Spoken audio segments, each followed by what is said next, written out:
Une fois qu'on a montré que la demande agrégée réagissait négativement au prix, donc qu'elle augmentait lorsque le niveau général des prix diminuait ou vice-versa, il y a aussi la question de savoir comment se comporte la demande agrégée si ce n'est pas le niveau général des prix qui est choqué, mais si on doit considérer l'impact d'un autre facteur de l'environnement sur la demande agrégée. Donc ici, on va considérer d'abord un premier scénario où il y a une hausse de la demande agrégée, donc imputable à un facteur tiers, non pas le niveau général des prix, mais ici, dans l'exemple qu'on va se donner, les dépenses publiques. Alors, on se rappelle que la demande agrégée, c'est la somme de la consommation, l'investissement et les dépenses publiques, etc. Donc, clairement, si le gouvernement augmente son train de vie, eh bien, ça va avoir une répercussion sur la demande agrégée, hein, ceteris paribus, elle va augmenter.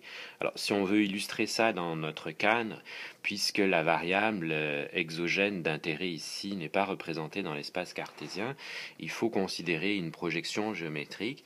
Et en l'occurrence, pour traduire une hausse, on se dit que pour n'importe quel niveau général des prix, la demande agrégée qui prévalait avant choc est nécessairement inférieure à celle qui prévaut après choc. Donc on va avoir ici une translation de la demande agrégée. Comme elle est valable pour tous les prix, vous allez avoir simplement un déplacement complet de courbe, puisqu'il s'agit d'un facteur indirect. Et donc on se retrouve ici, après l'intervention gouvernementale, avec une demande agrégée plus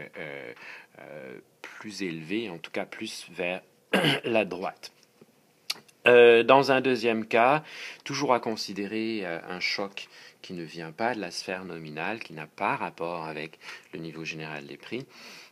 Pour illustrer le cas d'une baisse dans la demande agrégée, supposons par exemple que dans l'économie, le rendement sur le capital devienne plus élevé.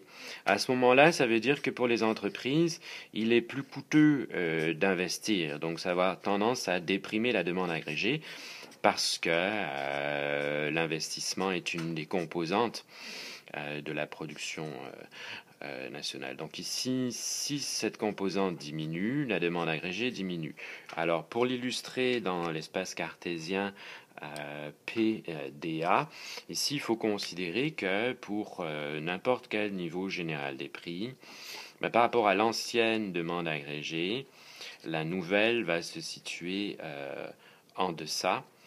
Et donc, j'ai ici une contraction de mon économie. Alors, c'est valable pour tous les prix. On va avoir en fait une translation de la courbe de demande agrégée qui se rapproche de l'origine. Donc ça traduit effectivement une baisse de la demande agrégée.